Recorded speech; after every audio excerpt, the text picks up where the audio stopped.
Good morning. I'm Al Hofeld. I represent Stephanie Moore, Diane Morgan, and Parris, Stephanie's son, Diane's grandson, and this is Zach Hofeld. This morning, my law firm, on behalf of the family, filed a federal civil rights lawsuit on behalf of Parris. In this case, on September 21st of 2021, school officials and police treated a minor nonviolent disciplinary issue as a violent crime and used deadly force against short, thin, 14-year-old Parris Moore, who had just started his freshman year of high school 2 weeks earlier. As a result, Parris now suffers traumatic brain injury, permanent cognitive deficits, exacerbated ADHD, and symptoms of PTSD. Parris, who had attended Rockford Public Schools since kindergarten, has never been a violent student. School records show zero history of fighting, aggression, etc. On September 21st of 2021, he was less than 5 feet tall and about 125 pounds. The day of the incident, there were no outbursts, no violent behaviors, no threats to anyone. School records show he's never threatened anyone. He's never gotten in a single fight.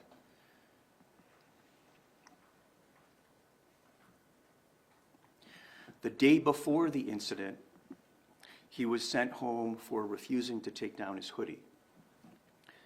The day of the incident, he walked into the same class, his second period class, and from his perspective, the teacher was giving him a difficult time about where to sit. So he left the class and was walking in the hallway. The teacher, we believe, summoned an assistant principal to deal with Parris, who was walking in the hallway. An assistant principal of Auburn High School in Rockford. From this point, it's all on video. The assistant principal began to follow Parris, caught up with him, physically stood in front of him, blocking his path forward, and grabbed his backpack. Parris did not actively resist. They talked. Parris turned and walked in the opposite direction. The assistant principal and another staff member calmly followed. Parris was not fighting, threatening, insulting anyone. Moments later, the assistant principal catches up with Parris, again, physically blocks his path forward. At this point, another assistant principal, another staff member are nearby. Then, Parris calmly walks in the opposite direction. For a third time, assistant principal Dimke grabs Parris's backpack to try to stop him. Parris does not resist. He lets go, but then he does it again. And this assistant principal escalates to the point where he won't let go of Parris's backpack. And then he wraps both arms around Parris's body from behind and physically shoves or pushes Parris into what Parris thought was a secluded room off of the main hallway. Then he blocked the door so that Parris could not leave this area, and pushed him back into the room when Parris did try to leave. At about this time, one of the assistant principals calls the school liaison officer, who came almost immediately. Then the assistant principal, in the meantime, attempts to jump on top of Parris with the full weight of his body, while at the same time pushing him through another closed door inside the secluded area. He ends up on top of Parris, and about that moment, Officer Bradley Lauer of the Rockford Police Department enters the room. Lauer initially grabbed both of Parris's arms from behind and pulled Parris out into the hallway. You can see it on the video. Parris was not fighting the officer. He was not resisting the officer. The officer immediately took full physical control of Parris and fully restrained him. After pulling Parris into the hallway, nevertheless, Officer Lauer, still behind him, then locks his arms into Parris's arms at the elbows, lifts Parris up off his feet at shoulder or head height with Officer Lauer, and slams Parris down to the concrete floor in the main hallway of the school. He slams him head first. The brunt of the impact is to the left side of his head. And that blow produced a 4 to 6 inch vertical fracture to the left side and the top of Parris's skull. Parris was knocked out cold when he hit the floor. He's unconscious and limp for several minutes, as shown on the video. Officer Lauer then immediately handcuffs Parris's limp body. Paramedics put Parris into a wheelchair. He's still handcuffed behind his back when they put him in the wheelchair. Diane Morgan arrived at the school, and at that point, the cover-up began. She was told by the Officer Lauer, and school officials, that Parris was scuffling with the officer and that he slipped, quote unquote, and fell, quote unquote, and hit his head. The video shows there was no scuffle. Officer Lauer already had complete control and complete restraint over Parris before he slammed his head to the floor. Diane immediately took Parris to the hospital. He was hospitalized for several days. When he got home, he was a different human being. He was unable to walk. His hands were folded inward. He looked pigeon-toed. He looked like a crippled person. For weeks, he had severe headaches. He was not sleeping. He was throwing up.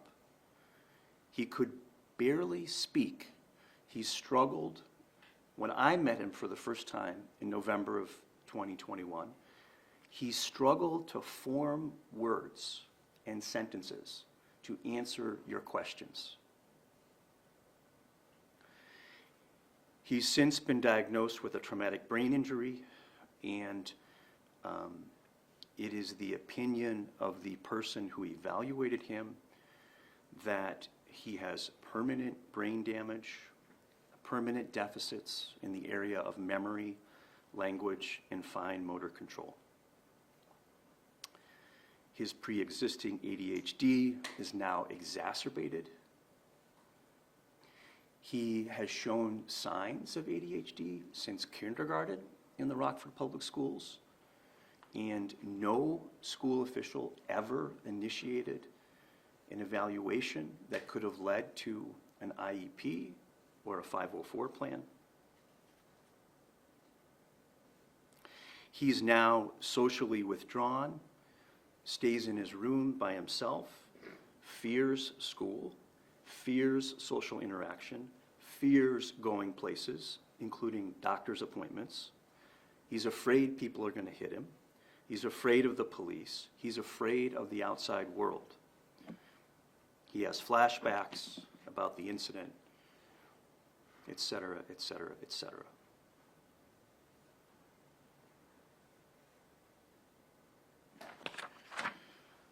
The school initially told Stephanie and Diane that there would be no disciplinary action with respect to Parris that day in light of the incident, and that he just needed to be with his family and heal.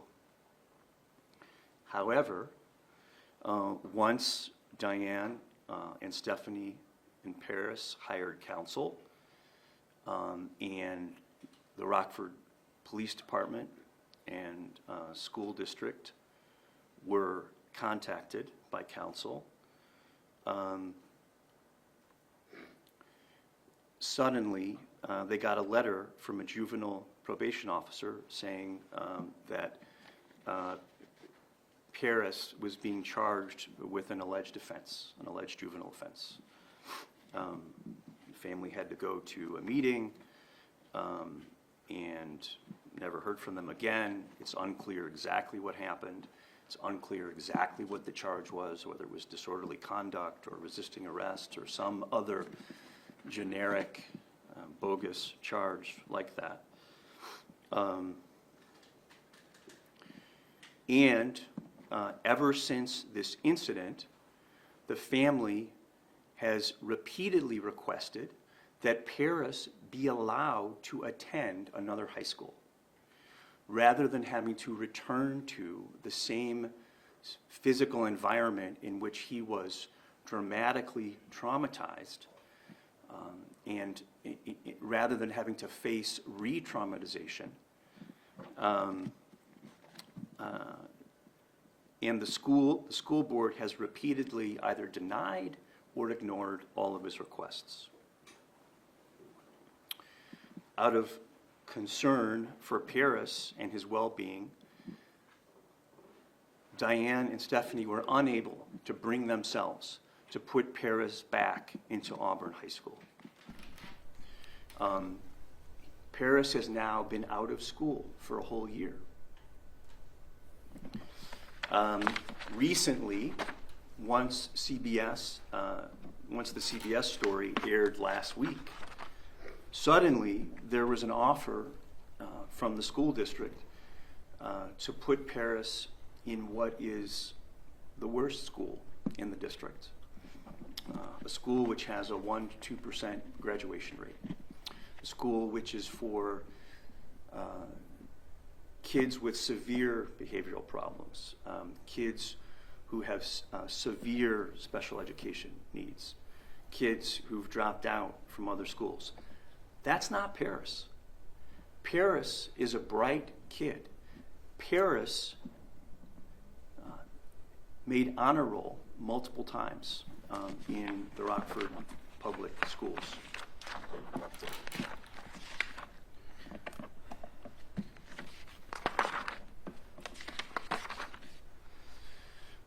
We, the family, we are calling on, number one, we're calling on the Rockford Police Department and Rockford Police Department Superintendent Carla Redd to do the right thing and suspend Officer Lauer pending investigation and discipline. We call on Superintendent Redd to break the department's silence. For over a year, they have not released any information to the public about this incident. No statement, no acknowledgement, no video, no announcement of any investigation, nothing. It's as if this incident never occurred. In addition, based on Officer Lauer's bald aggression and lack of judgment that he demonstrated when he slammed 14-year-old Parris to the floor, not only should this officer never work in another school, but he should be permanently stripped of his police powers before he kills somebody. He could have killed Parris Moore in September of 2021. a little more force, a slightly different angle, and we would be announcing, God forbid, we would be announcing a wrongful death case today. Second, we believe, the family believes, that what you see in this video, body slamming a small 14-year-old kid head first to the cement floor when he posed no real security threat to anyone, we believe that is a crime. We will be providing the full school security camera video to the Winnebago County State's Attorney, Jay Hanley, and asking his office to investigate criminal charges against Officer Lauer. Finally, we call on the Rockford Public Schools Board of Education and President McCulloch to reevaluate the district's school liaison officer program. The school board's contract with the city of Rockford gave the power to the school district to concur with or veto the police department's choice of officers to work in schools. Officer Lauer should never have been selected or approved by either the police department or the Board of Education to work in a school with children and adolescents like Parris Moore. Thank you.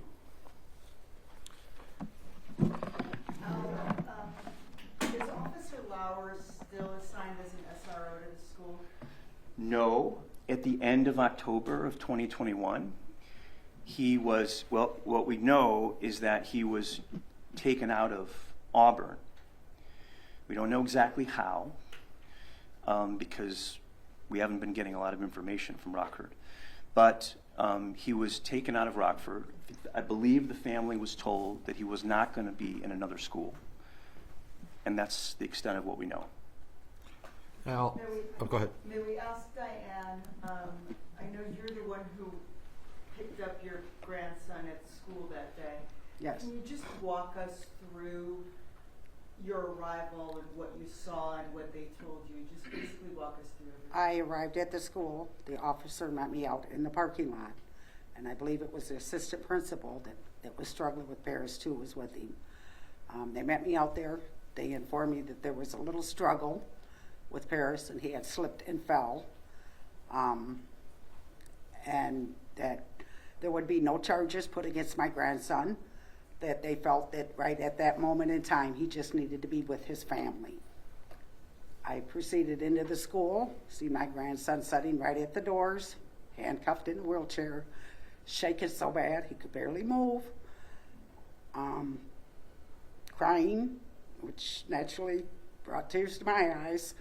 I proceeded to take him straight to the hospital, where we found out that he had his skull was fractured.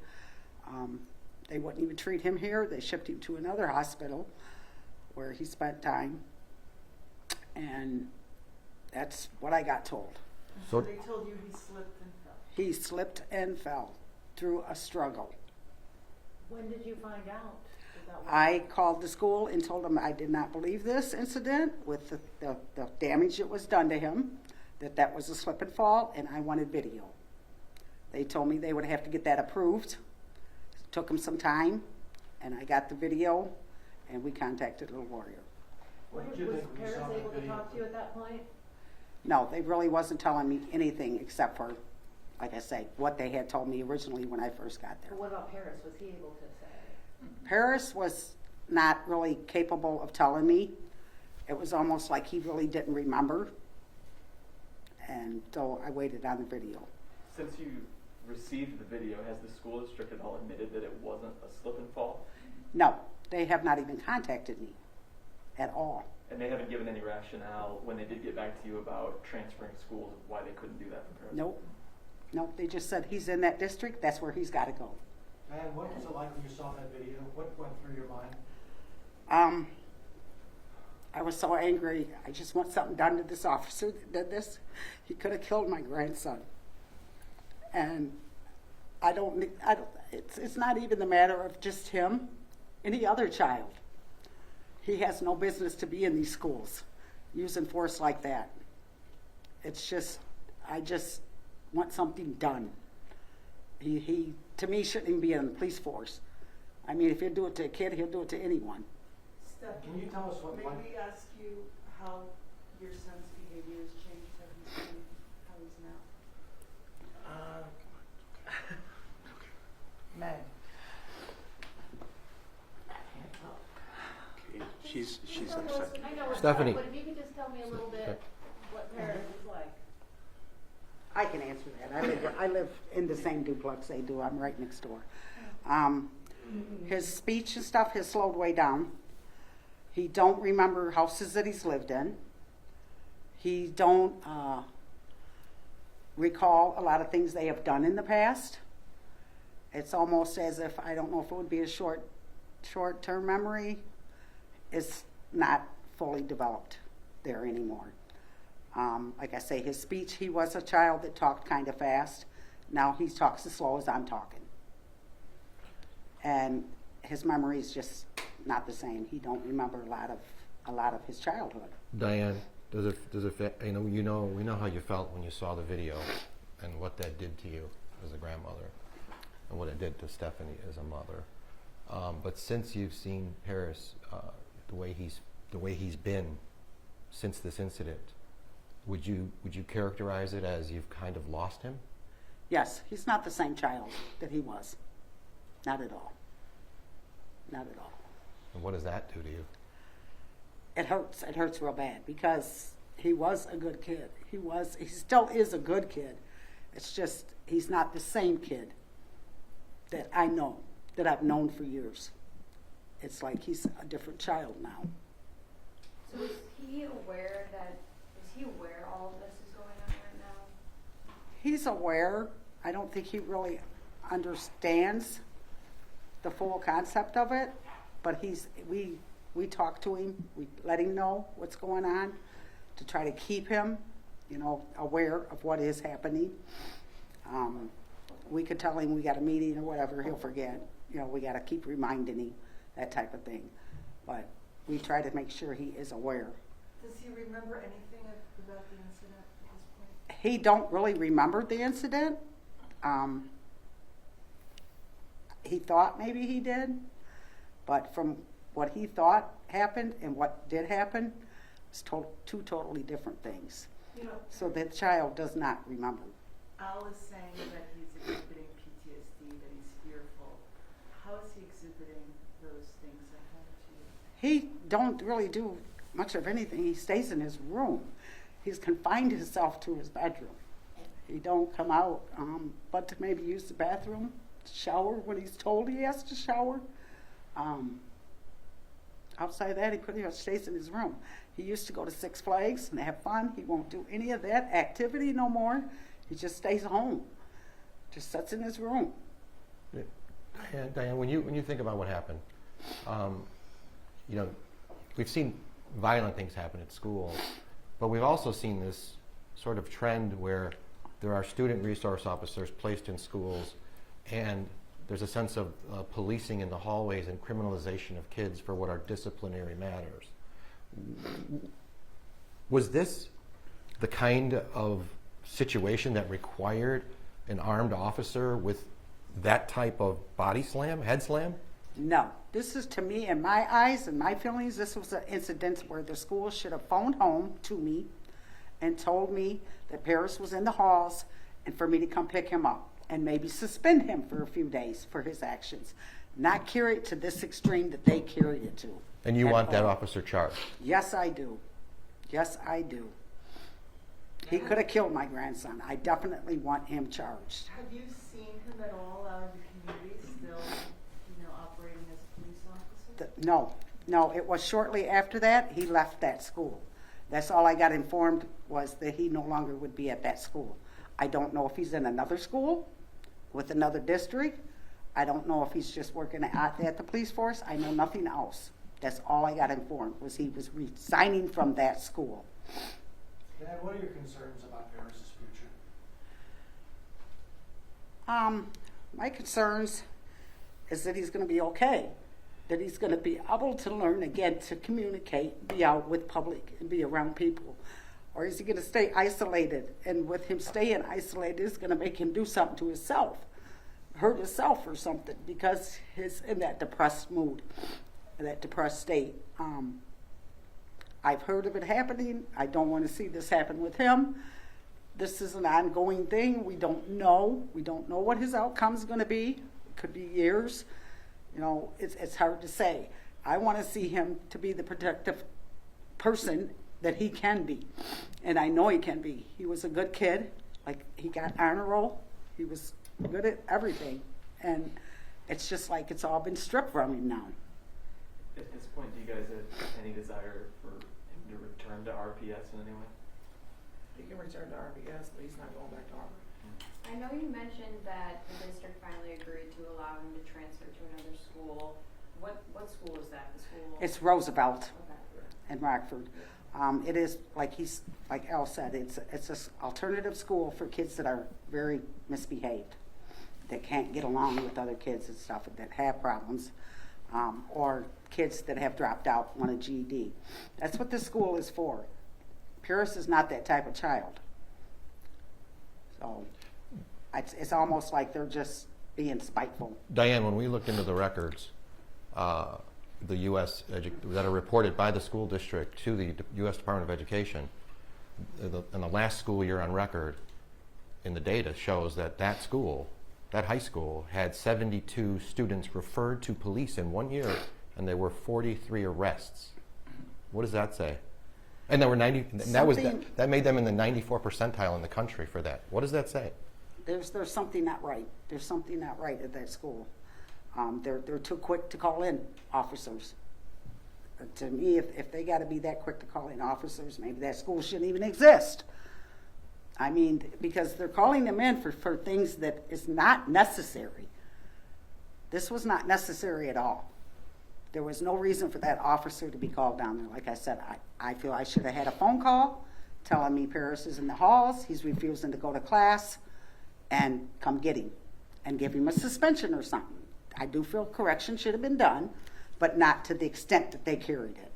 What would you like to see happen to that assistant principal who was there at the beginning of this? I feel he's pretty much just as much at fault as the officer. To come outside and stand there and let him tell me a bogus story like they did as to what happened, that tells me right there they're both involved in covering up what they did. So they both knew what they did was wrong. So he was there when you got that story of Yes. Parris slipping and falling? Yes. Do you believe that when, at this point though, when you go to the school and pick him up, what do they tell you about, you know, because they don't, I mean, you can see on the video that he's not being arrested. They take the cuffs off. I mean, they did cuff him. But when you get there, they release him. Right. And then suddenly, later on, and maybe a month later, he gets charged. Oh, it was longer than a month. It was probably 2 or 3 months later. So why do you think they waited? Revenge. Once I let them know that we was carrying this further, that it was not going to be just let go, is when they decided to put charges. It's a revenge. And did you guys have a meeting with them at that point when they wanted to pursue some kind of charge with them? We not with the school or Not with the nobody. school. Nobody like that. We just had to go down to the juvenile facility type thing and sit down and have a meeting with their counselor down there to see if he felt more charges should be, if the charges should actually be pushed on Parris. Which we never heard another word, so I'm assuming he felt Parris was not in the wrong neither. And you never found out what that charge would have even been? No. You know, on the video, you see Parris. Well, I mean, I've analyzed it. I never see Parris swing or throw a punch or anything. No. He's just trying to get away. He's like this. This is all he's doing, pretty much. And got picked up and slammed to his head. And like Elle said in the video, it shows the officer already had him around the waist and around his arms. Why he picked him up and slammed him? Stephanie, I want to ask you a question. I try not to make it an emotional question. Please. Come up to the microphone. Okay, I know it's hard for you to talk about seeing the video, but in general, seeing the type of maneuver, the type of trained throw, takedown, if you will, that officer used on your unarmed son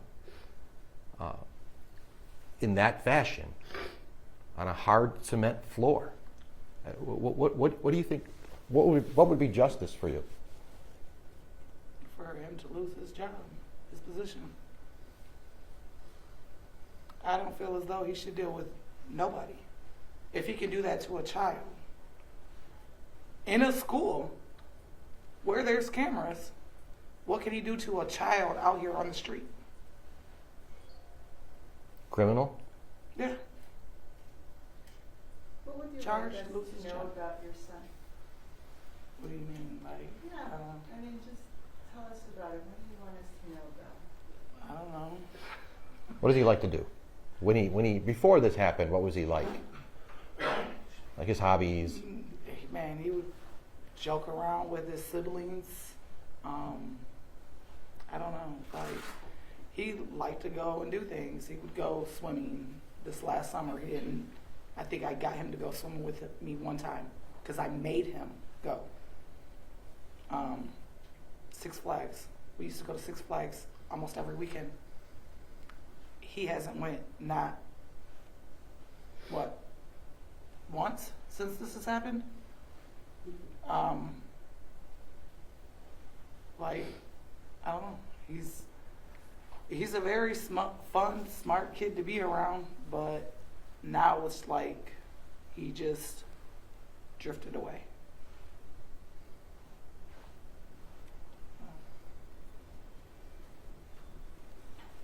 Now, what's the next step here? Well, I think we're going to have, hopefully, we're going to have some more talks with the district to see if there's another option in terms of a high school, a good high school for Parris to return to.